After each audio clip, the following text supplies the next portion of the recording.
Jose Ramirez and Jose Pedraza. That'd be a good one. Josh Taylor in February. Yeah. January 1, I mean, you got Luis Ortiz. That's a pay-per-view. I don't know how well. That's pay-per-view? Yep. Against that one dude, what's his name? Charles Martin. He's whack. And so was Ortiz. Ortiz is not whack. Yes, he is. He's not whack, though. Ortiz, he's not whack. He's just old. He's 42 years old. He's like a second or third tier heavyweight in an era with no heavyweights. Man, Ortiz could have gotten that political asylum from Cuba like 20 years ago. He could have been a beast. No, Ortiz, he can box, man. He's just, 42. Gary Russell fights end of January. Yeah. Who's he fighting? Mark Magsayo. No. Magsayo. Keith Thurman is February 5th. Keith Thurman, it seems like he fights like once every 2 years. Yeah. He only fights mandatories. Daniel Jacobs has a fight coming up. Do you go to work except for when they make you?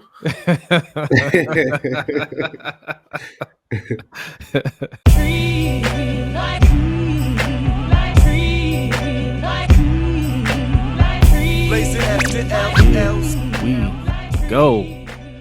Yes. Ring Kings Podcast, episode uno. Uno. All right. Look, man. This is the superpowers. Okay. This is superpowers coming together. Lunch break hot take. Off the record podcast. Yes, we got OTR Mike. I'm Jose. That's Brodny. Okay. We're here to bring you the boxing, the boxing topics that you need. Okay. You didn't know you needed it until we started talking about it. All right. Episode 1, man. We're here to have a lot of fun, man. Mikey, how you doing? I'm good, man. Listen, this is the most organized podcast I've been a part of. But I love my guys that are off the record. Immediately, the boxing podcast is starting beef. Immediately. I had to jab at my guys, but I'm good. Man. Hey, man, you throwing jabs on a boxing podcast. That's perfect. There you go. B, how's it going, man? Man, it's going all right. Went through that boxing schedule. It looks like it's not going to be too exciting for the next few months here, so we can get a nice rolling start. Yeah. So look. First episode, new channel and everything, and if you're following us on our respective podcasts, me and B, we do Lunch Break Hot Take. It's a sports podcast. We also talk boxing on there. Mikey does Off the Record with our other brothers, Brandon, Alex, Quan, right? They talk about all kinds of stuff, right? But we got together and we decided we want to do something more focused on boxing because all three of us love boxing. But we want to give you a perspective more so on the casual side. Look, there's a lot of great boxing podcasts out there, a lot of great boxing YouTubers out there, and they're very knowledgeable, right? So ain't really a competition with them. We just want to kind of give you a different take. Look, we love the sport. We are avid watchers, but we still look at it from more of a casual fan type of side. We want to have fun with it, so we're going to talk about this stuff. Anything else you guys want to talk about? You can tweet at us. We have a Twitter account and Instagram. Okay, and it's right above this overlay that I just made on the fly there. Okay, at Ring Kings Pod is where you can find us. All right. Okay. So where do you want to start? We want to go with you want to talk some Errol Spence? You want to talk some Paul brothers? Well, I was going to say the biggest thing in boxing right now, right? The guy who's taking over the sport, Jake Paul. Okay? That's what I heard. I heard there would be no boxing without Jake Paul. All right, so let's start it off. Okay, so look, the Paul brothers have definitely found a niche for themselves in this sport, right? I like to call it boxing entertainment, if you will, right? Not really boxing, but boxing entertainment. They've made a living off of fighting, retired boxers, mainly retired MMA fighters. And if you ask me, in my opinion, I think it's a little staged. But look, they put on a show. and they sell tickets, they sell pay-per-views. Recently, Jake Paul just fought Tyron Woodley for the second time, and he won in a knockout. Okay, I'm putting that in quotation marks because I don't believe he actually got knocked out. But that's what gets people talking, right? Is it real? Is it not real? Did Tyron really actually lose to this YouTuber, right? So I mean, I think it's perfect marketing on their part. But the question is this good for the sport of boxing? I don't know that it's good or bad for boxing. It's great for the Paul brothers. They're I mean they were mega stars before, right? They had 20 Yeah, million YouTube followers or a subscribers. piece, a Yeah, piece, a 20 piece. million subscribers, a piece. So they That's they were insane. already rich. They can do what they want, but they're building their name even more. So I mean, it's fine for them, and I'm sure that this is kind of maybe like a childhood dream of theirs, right? To be kind of professional athletes, and they get to do it now just because of who they are on YouTube, Yeah, and that's great.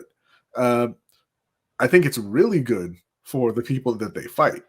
It's not great for them on Twitter, you know, yeah, but Tyron Woodley, Ben Askren, they made more money in those fights than they'd ever made fighting. yeah. Uh, Tyron Woodley made a few $1,000,000. Ben Askren was, I believe, a $500,000, which was a bigger purse than he'd ever gotten in an MMA fight. That's crazy. Um, even a guy like Nate Robinson, I mean, he made more money playing basketball, obviously, but he had the chance to get in the ring, do something that he'd kind of always wanted to do. So I mean, I think it's good for everybody involved. It makes a lot of boxing fans really angry on Twitter, though. Yeah. Yeah. Well, in that sense, then I would say it's okay. It's good for boxing in the sense that a lot of these people who you just named weren't getting paid half of what they're getting paid now. So, and he's doing it from, I think he's, if you noticed in the ring and all over the telecast, it was MVP promotions or something like that. And I think that's what the Paul brothers have started. They signed the female boxer that fought on the card too. She seems to be doing well. Yeah, I can't remember her name right now, but I think she's in line to fight for the title, her next fight. Yeah. And um and she was very, very thankful to the Paul brothers. So I think behind the scenes, they're doing something different as far as, not taking as much money from these fighters, making sure these fighters get more money than they've ever gotten thus far. So I think it's good in that sense. But then it does add a WWE aspect to it. And I'm a boxing purist. Like I love the sport and I don't want to see it get watered down at all. Yeah. So I'm torn with that. I'm happy that these guys, these boxers, these women, they're getting their due, getting paid. Um, but damn, you know what I mean? Like, Yeah, it's that's why I call it boxing entertainment, right? Because it's a sideshow. Like he's not a real boxer. He's not fighting any real boxers. I mean, Logan Paul. Yes, Logan Paul had an exhibition with Floyd Mayweather, and that's all it was, right? Like that wasn't even they weren't even keeping score. And obviously, you weren't going to keep score because, like, you look at the punches stats. I mean, you watch the fight. Clearly he didn't belong in the ring with them, even though he was twice his size. People point out on Twitter and social media that it looked like Floyd Mayweather may have actually knocked him out on his feet and he held him up to to finish the fight. Yeah, I mean that's just it. That was just a sparring match. Jake Paul is giving you more of that that WWE vibe to it. Like, yeah, I'm gonna tell you it's real. We're gonna go through all the motions that it's real, but we have this understanding with the me and my dance partner that I'm gonna win at the end of the day. So yeah, it's entertainment. I honestly think it's more of an indictment on UFC, right? Because yes, it started with Nate Robinson. I honestly think Nate Robinson might have gotten the short end of the stick. I don't think he really got anything out of this. He just got knocked out. But I haven't seen Nate since then. I haven't seen him since either, yo. But I think Ben Askren, Tyron Woodley. I mean, especially Tyron Woodley. He was a great UFC fighter, great welterweight champion for years. Mhm. but he never saw a check like he saw these last 2 fights. Ben Askren, I mean, he wasn't in UFC for long, but he was an accomplished MMA fighter. 500,000 was more than he's ever seen, right? And you had Jake Paul constantly calling out Dana White saying you don't pay your fighters. I think that's more telling of what's going on over at UFC, that he can just keep getting MMA fighters to take these fights. Now he's calling out Jorge Masvidal, and Masvidal tried to front a little bit, say, "Oh well, you don't pay enough for me to get in the ring," and he pulled his card. He said, "Yo, I'll give you $5 million, and you've never made that type of money from a fight." Like, and that's facts, right? That's facts. So, will Jorge Masvidal be next? I wouldn't be surprised if he jumped in the ring with Jake Paul and took a dive, just like everybody else, because it's easy money. Like, they don't actually have to train for it. If you watch Ben Askren when he fought, he didn't get in any kind of shape. He just jumped in the ring, took a dive, and went home with his money, right? So it's the easiest money they've ever seen, and I think that makes Dana White look bad overall, because you're not taking care of your fighters. Yeah. Old Ben Askren, they called him a bag of milk in that one. But no, you're absolutely right. The UFC fighters, I mean, if you watch their broadcasts, they're out there begging to win those bonuses. The fight of the night, knockout of the night, submission of the night. Yeah. And it's I mean, I don't want to say 50,000 is not a lot of money, because I mean that's a ton of money to me. But these are professional athletes on the biggest stage at the highest level. That's nothing. You have guys like Sean O'Malley, who is a rising star, right? And he has a huge following, the Sugar Show and all this. He's a big personality. And he's just flat out saying, because people criticize him for having kind of bottom of the card fights. He hasn't had any main events. Why aren't you fighting the top guys in your division? And he said, they don't pay me enough on my current contract to take those kind of fights. Yeah. Okay, so, after this contract is up, and we kind of renegotiate, then maybe I'll start going after those fights. But it's not good to constantly have your fighters publicly talking about how little money they're making and how they need to be making more. Yeah. With Jake Paul, and Logan to an extent. I mean, Logan, I think he was just kind of doing it for fun. I don't think that he's really getting back in there again. Right. But with Jake Paul, I mean, yeah, like I said, he's putting pressure, or at least attempting to put pressure on the UFC, and he's making a lot of money for himself, a lot of money for these fighters. And listen, they're fun events, right? So I don't have any problem with it. You go out there, you put on the show. The people who are big Jake Paul fans are happy. The guys who get paid are happy. And look, the only people who are unhappy are the people who would never watch it to begin with. That's an excellent point, because Ariel Helwani, he was on the Dan Le Batard show, and he was arguing with one of Dan Le Batard's producers, right? Because the guys, he's saying this all the things like, it cheapens the sport, it hurts the sanctity of boxing and all this stuff, right? It's not good for the sport. And Ariel Helwani asked him, he was like, "Hey, Artur Beterbiev fought this last Saturday. Did you watch it?" And he's like, "No." And he's just like, "No, of course you didn't watch it, because you don't care about boxing like that. So why does Jake Paul fighting hurt? Why are you so bothered by that? You're not a boxing purist." He's like, if you stay up until 11 o'clock on Saturday night to watch Artur Beterbiev fight, then yes, you can comment on it. But if you're not doing that, just accept it for what it is. It's entertainment. I've said this to Jose before. He disagrees with me on this, but I'm going to say it again. I'm going to stick to it. A much bigger fraud, a much bigger problem with boxing than Jake Paul is guys like now I can't even remember the dude's name. Ricky Hatton. Ricky Hatton, who won 40 straight fights, or however many it was, all of them in England. Suddenly gets to come over to the U.S. and get a big time fight against one of the best fighters of all time, and Floyd, and then also a fight against Pacquiao. It wasn't all of a sudden like he beat Costa Tszyu. A sham. But he beat Costa Tszyu when Costa Tszyu was done boxing.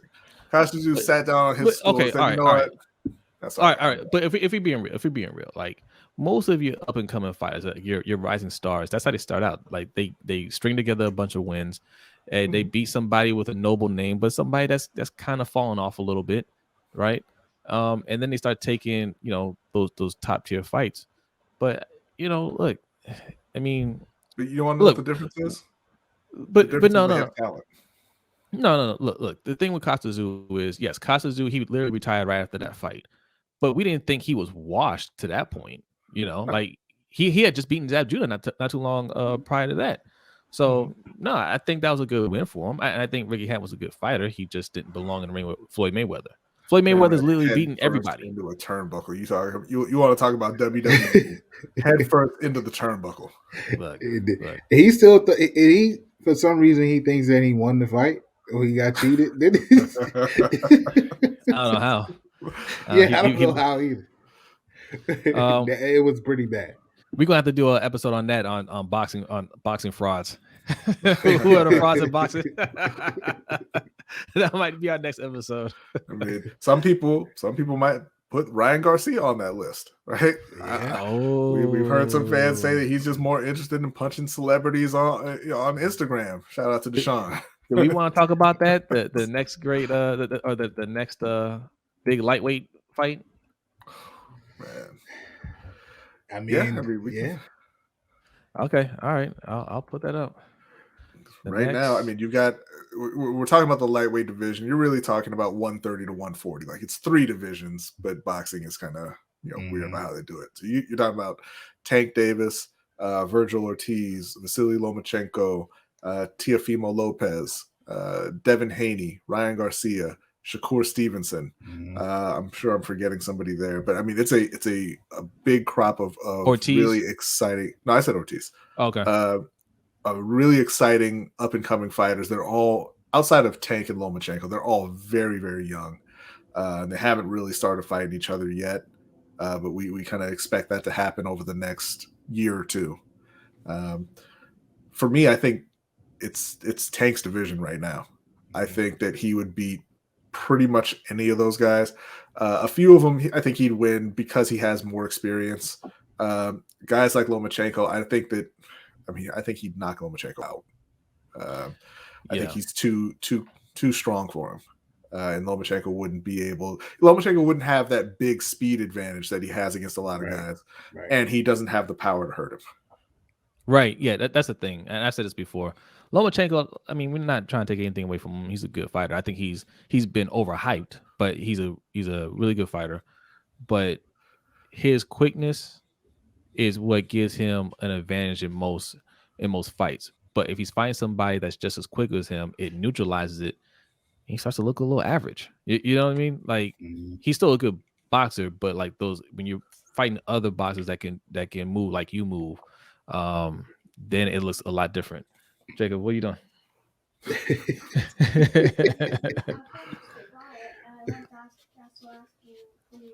Oh, okay, yeah, you can have a seat. Yeah, Lomachenko, I have him at the bottom. I know you think he would beat not Stevenson, Haney. You think he would beat Devin Haney? I like Haney, man. I think Haney. His only thing is he needs to stop focusing so much on being a knockout artist and just focus on just being a skilled boxer. Like he don't have the power. Maybe that's something he can get later on, but right now he don't have it. You don't need to have it. All right, the knockouts will come with good placement of the punches, and the right fighter. And some fighters you just can't knock out. All right, so you got to remember that too. Should we add Kambosos to the list? I don't think we should. I did forget Kambosos, which is kind of I apologize, George. I mean he does have all the belts at lightweight. My bad. Yeah. Garcia's at the end of the list for me. Yeah. I do think he's a good fighter. I think he's skilled, but Canelo recently confirmed the things that I personally saw on my own watching him fight and watching him on Instagram and social media. Like he's just not invested into his craft like the others are, and I think when you are in the ring across from any of the other names that we named, you can't slip at all with these guys, especially the main guy that he calls out, which is Tank. You cannot be off your game one bit against Tank. Right. Because you know what happened to him with Luke Campbell? He got up and he won the fight. But he's not going to get up if he slips like that with Tank. No. So he's at the bottom for me. Lomo, we probably gonna piss a lot of people off on this channel because I know me and you and I, Jose, aren't the biggest Lomo fans or believers. I do think he's a bit of a hype job, but and I think he got exposed against Teo. But he's also, I don't want to take away from, he is a good fighter, but I think Tank, I think Tank will beat him. I think Haney, it wouldn't be a cakewalk with Haney, but Haney, I see some things in Haney that I would like to see him improve on. So I don't, that was not as easy to predict, but yeah, I would take Haney. I could see Lomo exploiting some of his mistakes. But overall, man, I think this is the division of boxing right now, and we're gonna see a lot of moving and shaking within that division. Yeah. And it'll be all eyes on that division for a while, I think. Yeah. I mean, yeah, because I think those guys, they're all young outside of Lomachenko.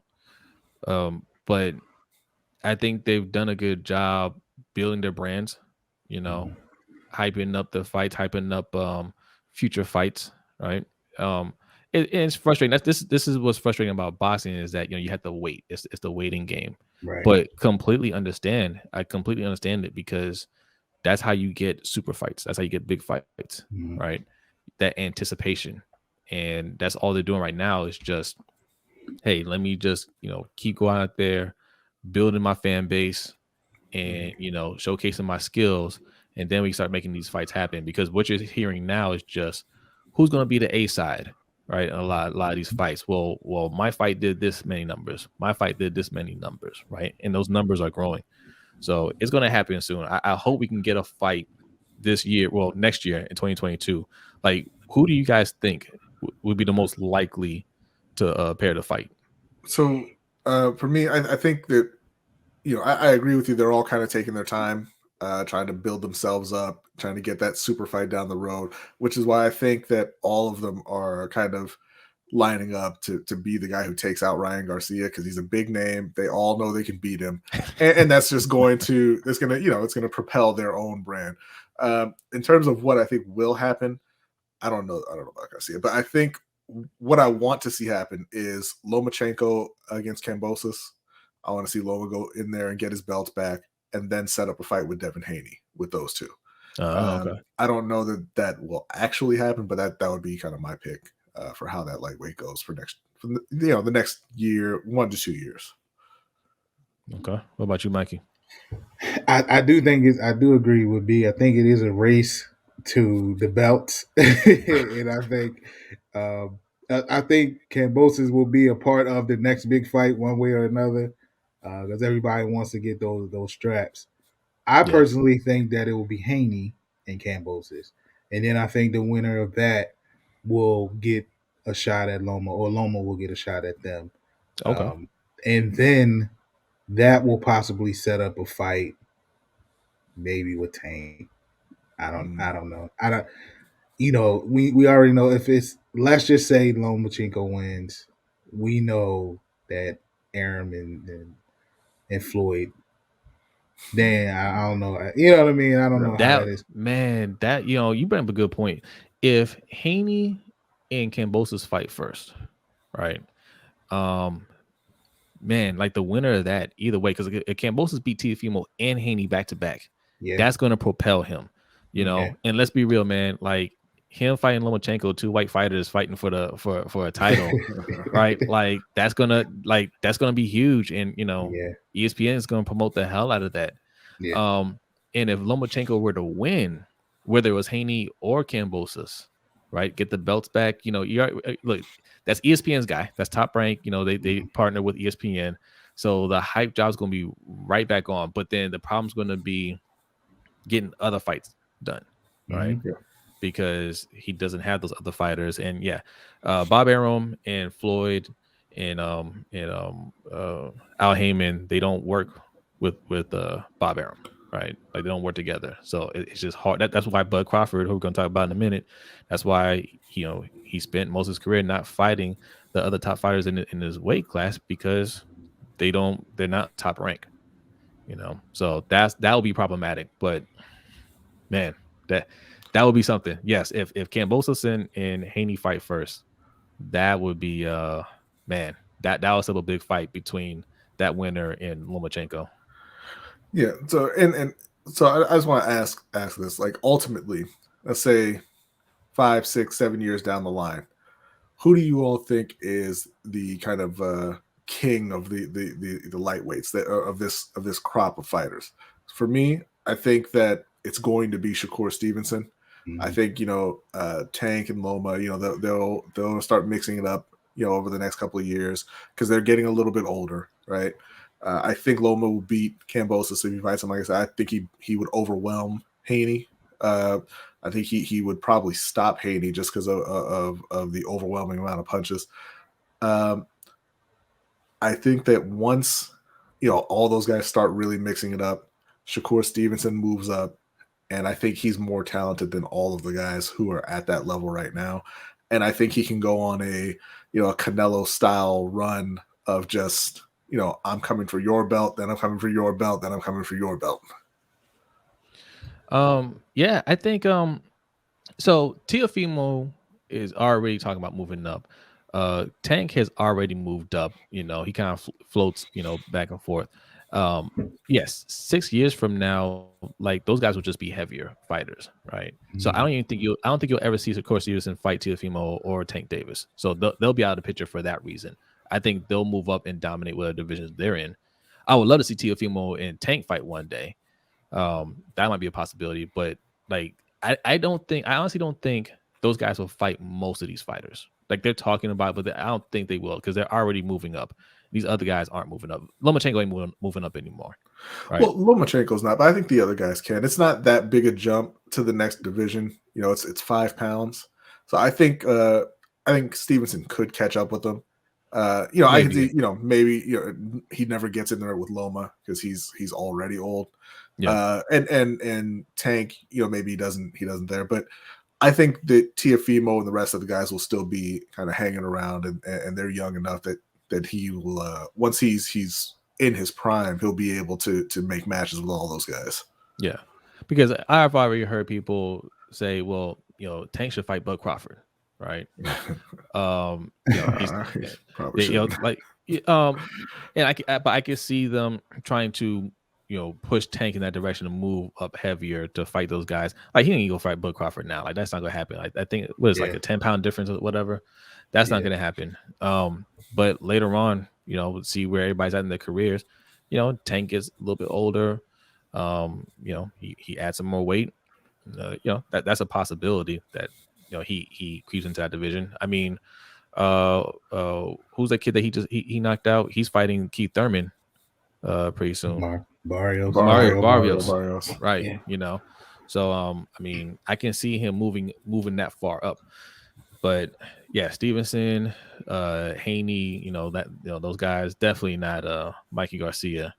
What happened to you? Mean Ryan? Well, you mean Ryan? Mikey Garcia. I meant Ryan. But Ryan, I mean, even saying Mikey, like, what happened to him? Like, he took that payday with Spence, and then it's just like, yeah, he lost his last fight, and I was just like, what are you doing? Yeah, I don't know. He's a very accomplished fighter. Maybe he's at the point where he's just like, I'm not motivated anymore.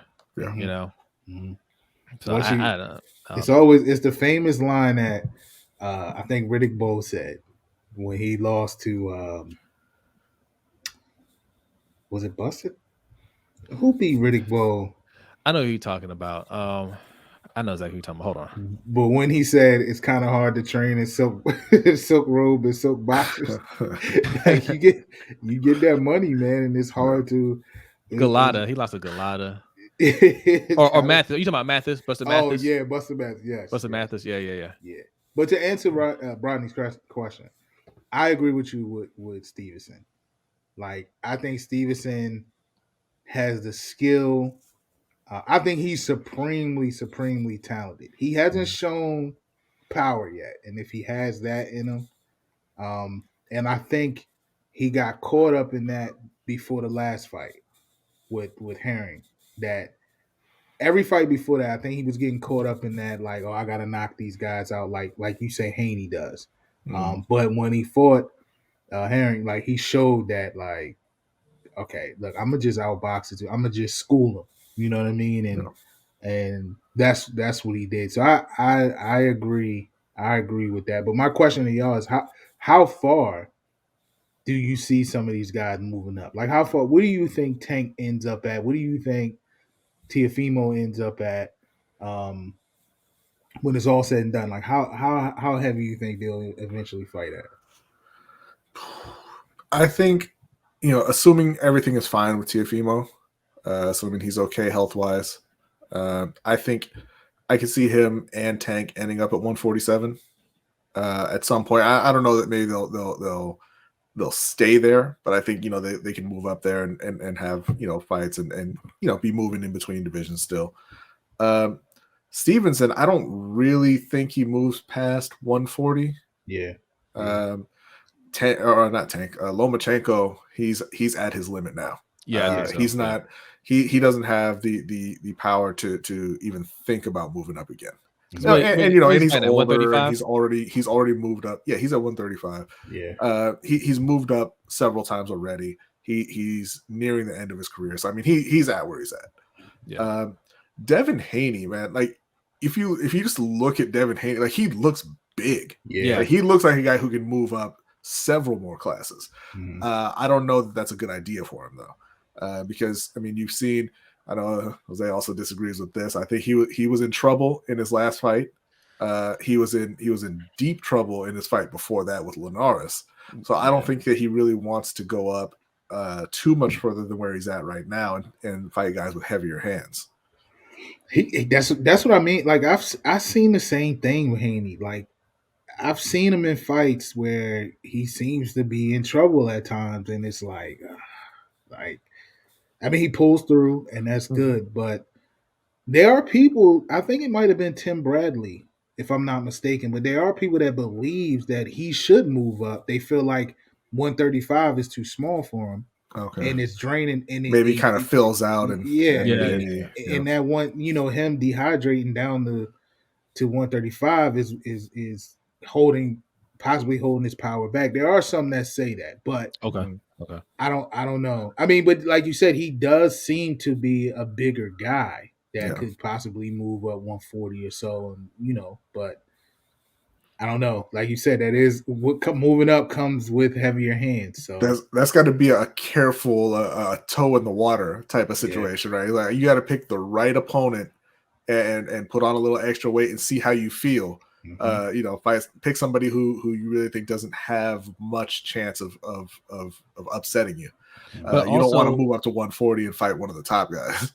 But also, moving up will give him an advantage with his quickness too, right? Like if I heavier guys, he's already fast, right? And that might help him. Like you said, like him filling up, he might feel more natural that way. His quickness will be more effective against those heavier guys. Maybe. But that is for now. He's still super young. There's some things just in his skill set that he needs to clean up. So that's first, right? Which is why I don't like him worrying about his punching power. He needs to focus on defense, right? Because that's all it is. It's just sometimes he gets a little lazy and gets caught. Focus on not getting hit, right?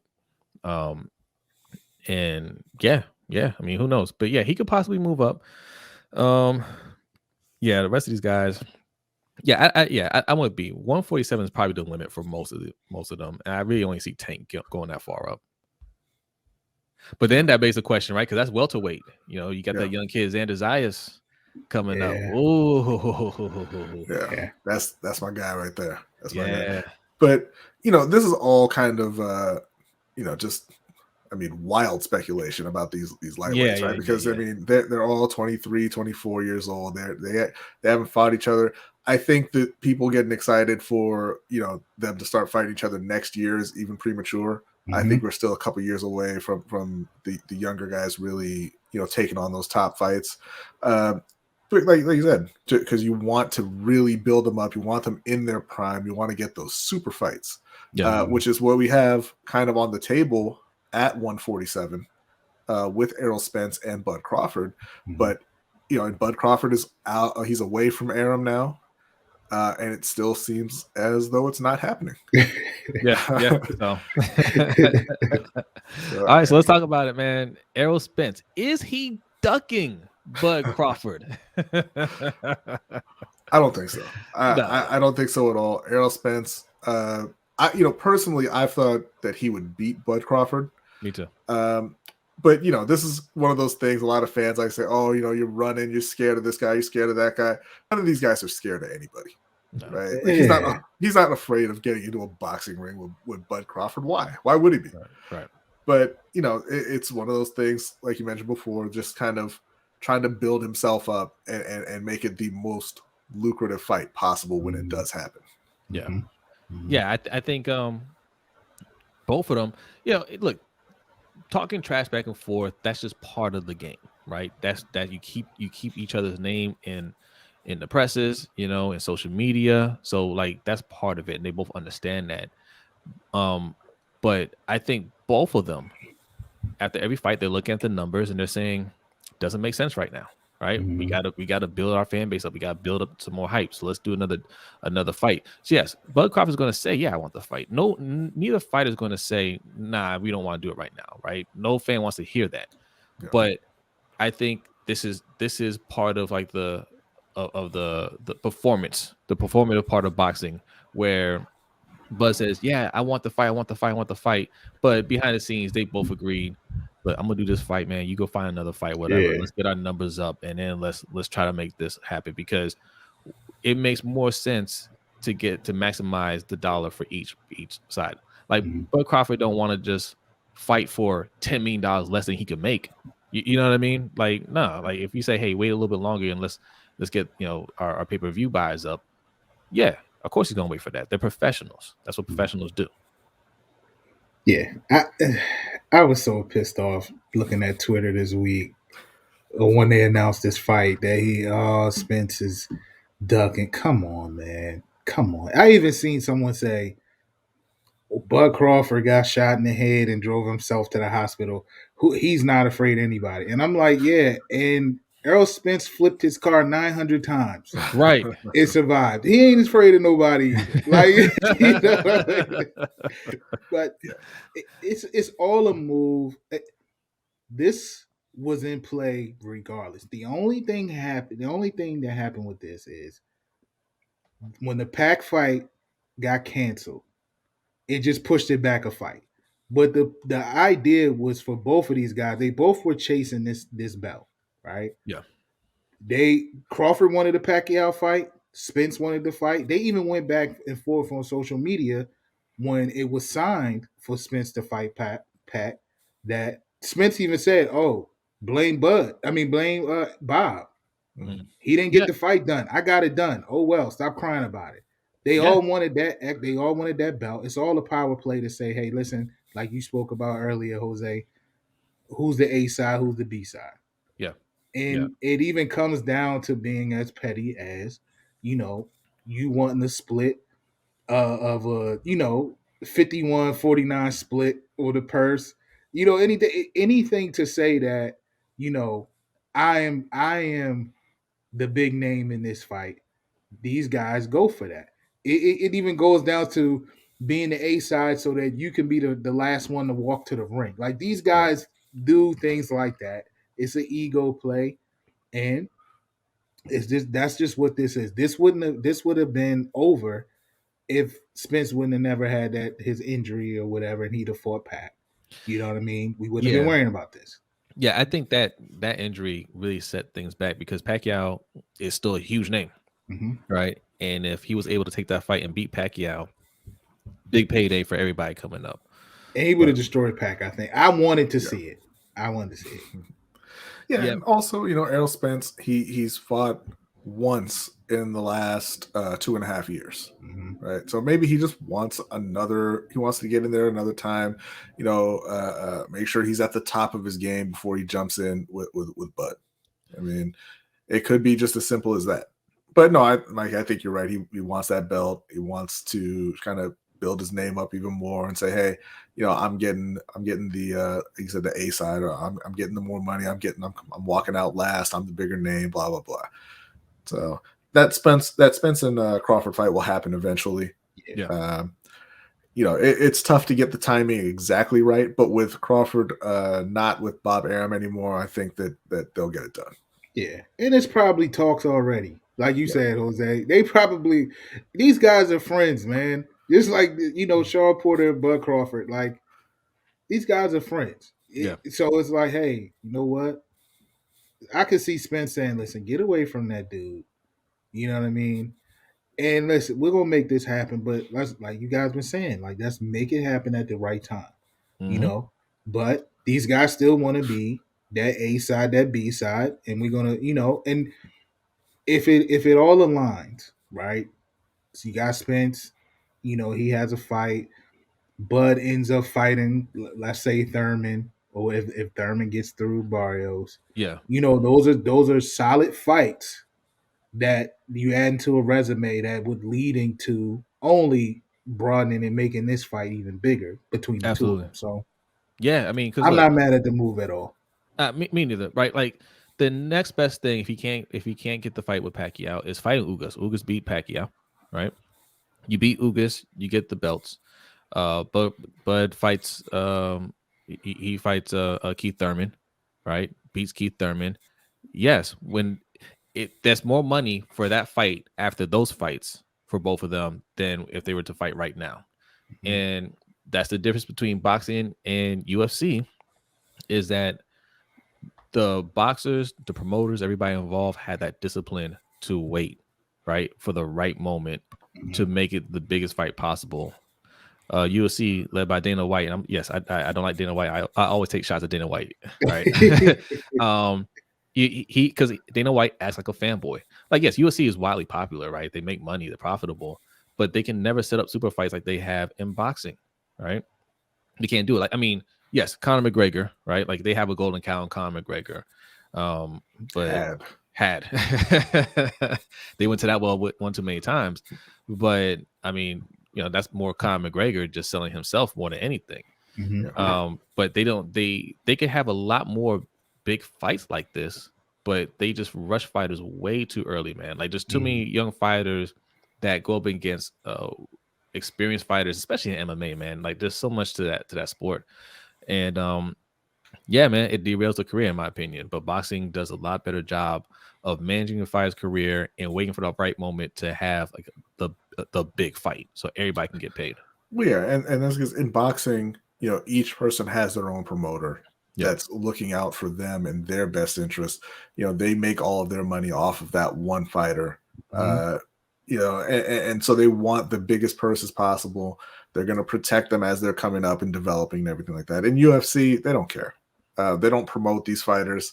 They have a ton of talent in the UFC, a ton, but they don't promote them into stars, because what does it matter to them? A recent example, because you look at boxing, the fight everybody had wanted, this is years ago now, was Floyd and Pacquiao, right? Yeah, everybody wanted that fight. And it didn't happen. Kept getting pushed back. And, it didn't happen until they were old. It was still one of the biggest fights ever, but it could have been better. It could have been bigger, right? And then you compare that to UFC, where we got our guy Israel Adesanya, one of the best fighters in the world. And he's kind of dominating his division. And then you look around and you see Paulo Costa, who's coming through and he's tearing through people. He was 13-0, I believe.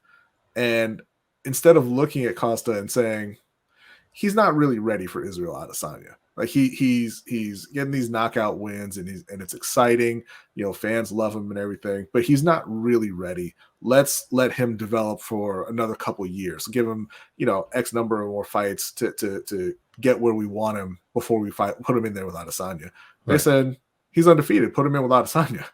And Adesanya destroyed him. Yeah. And he's been nothing since then. Yeah. And you kind of you're cutting yourself, you're handicapping yourself when you do that with your fighters. But the UFC doesn't care. Yeah. We can go on and on. We can do another show about that. some of the issues that UFC has and how they can take lessons from boxing to really blow that sport up. But all right, man. I think that's everything. Did we want to discuss anything else? I did want to ask y'all if it's not Thurman for Bud next, who do you think he should fight? What would be a good fight for him? And should he wait? Should he wait for Thurman? For me, I think he should be waiting for Spence. Like I don't like you just had the big fight, right? Like you were, you're in everybody's pound for pound list, but you're getting criticism because you're kind of sitting around and you're not fighting top fighters. And then you go out and you beat Sean Porter, a great fighter. At this point, man, just sit back, see what happens with Spence and Ugas, and if Spence wins that fight, go ahead and make that fight. I don't think he needs to do anything in the meantime. And you certainly look, I don't think this will happen to him, but you certainly don't want an Anthony Joshua and Alexander Usyk situation where you had 75 million on the table, and now it's gone.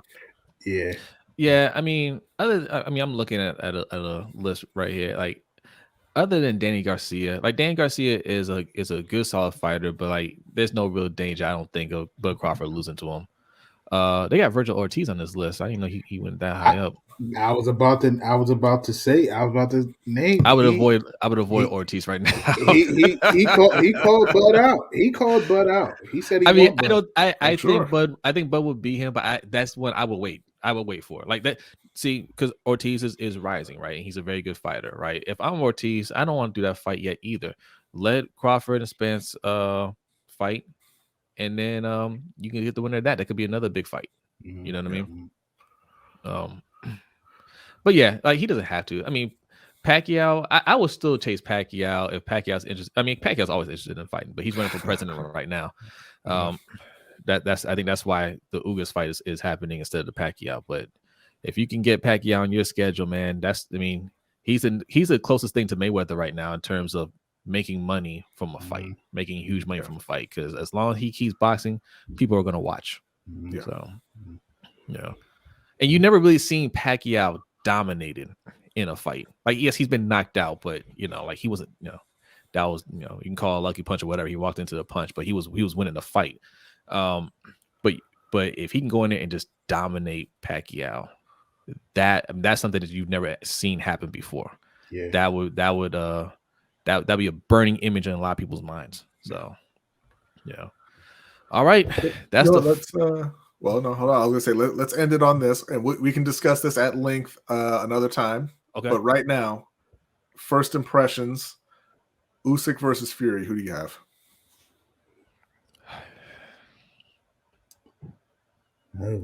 If they're able to make that fight, if he gets past Anthony Joshua, because Tyson's doing a lot of talking, and I got Usyk. Fury. I think Usyk is a much better boxer than Fury, right? Fury's bigger. He might be stronger. And he can take a hit, but I just don't see him really landing on Usyk. I think Usyk is a superior boxer now that I think about it. Like, he's just way more skilled, right? Usyk really changed my mind after that Joshua fight, right? I've seen clips of him before that. Look, I don't claim to be a boxing expert, right? I slept on Usyk a little bit. I seen a little highlights. I'm like, yeah, okay, he looks all right. But I watched that Joshua fight, and I was like, this man's the most skilled boxer in the heavyweight division, right? It's just a matter of, can he take those punches? And I think he took those punches from Anthony Joshua really well.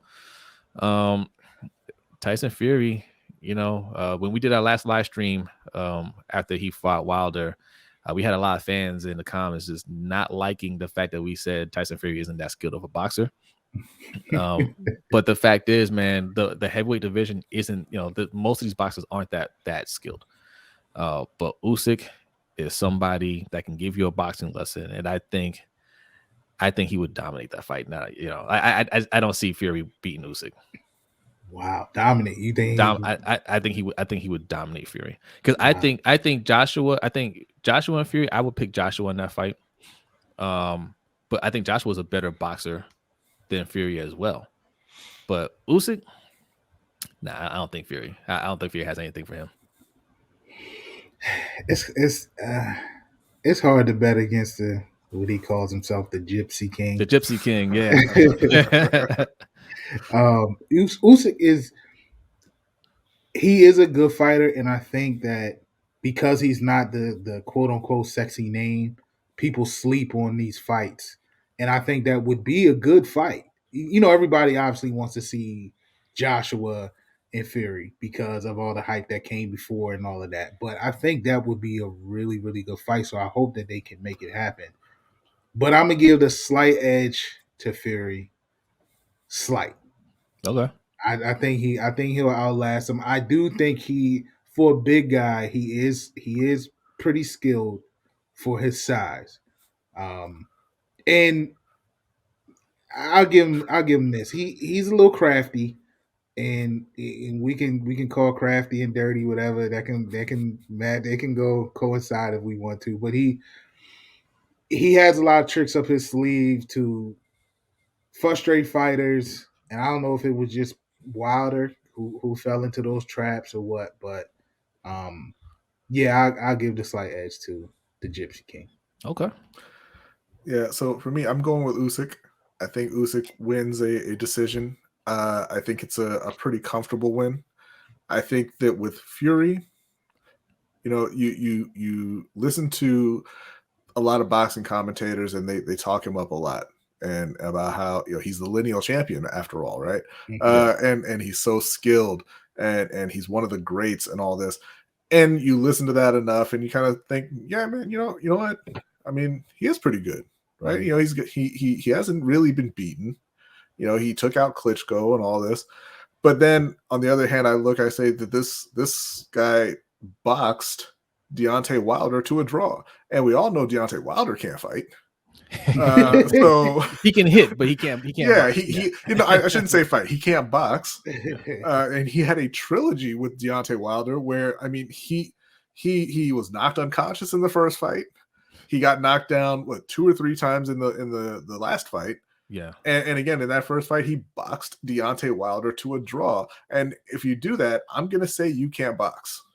So I'm taking Usyk. I think the only, you know, the danger there is, you know, Fury is much bigger than him. Yeah. And it's going to be, again, can you stand up to the punches for 12 rounds? But I think that Usyk will be able to stay on the move. I think he'll be able to use his jab and you know, go in and out, quick combinations. I think he'll be able to keep Fury off of him. I don't think that Fury will land too many big time shots, and Usyk gets the decision. I think that's the key to it. Like, if he can keep Fury off of him, because that's another thing. One of the things I call crafty or / dirty is like Fury likes to lean and lay on his opponents, and he's a big dude, and he's much bigger than Usyk. So if Usyk can keep him off of him like that, then you know, I wouldn't be surprised if the outcome was the opposite way, but. And I wonder if that would be the strategy for that fight. Like he would do that on. I mean, it's a perfect strategy for Wilder, right? Because Wilder has long arms, right? You want to smother him, but he's taller than Usyk. I'm pretty sure he has a longer reach advantage. Yeah. Do you want Usyk to work the inside with his skills, right? Like, do you want to just bring him closer to your body and he's just working you on the inside? I don't think you want to do that. Right. I would think you want to keep him off your body, right? But who knows? But I mean, look, the thing about heavyweight is, you know, these guys are larger than life. So like one punch can change any fight. Yeah. But if we're just talking about the skills, man, I think it's not even a contest. I think Usyk he's that dude, man. He's that dude. And if you guys don't know about Usyk, man, you need to don't be like me. Don't be uneducated like me. go watch him. We'll make these fights happen, man. So we have something to talk about. Yeah. Well, I mean, Usyk and Joshua looks like they're heading towards a rematch. You know, we can say that for our next podcast as well. But man, look, we are new here, right? If you're listening to this on an audio podcast, make sure you follow us. If you're watching us on YouTube, man, go ahead and hit that subscribe button. Also hit that like. All right. Let us know what you think. Give us some feedback, man. Mikey, thanks for coming through, bro. Of course, man. As always, man. Look, this is, like I said, man. This is superpowers right here. All right, this is superpowers. We're going to be giving you more of this. Let us know what you think about the topics. Let us know what you think about the show. All right. And we will see y'all next time. Peace out.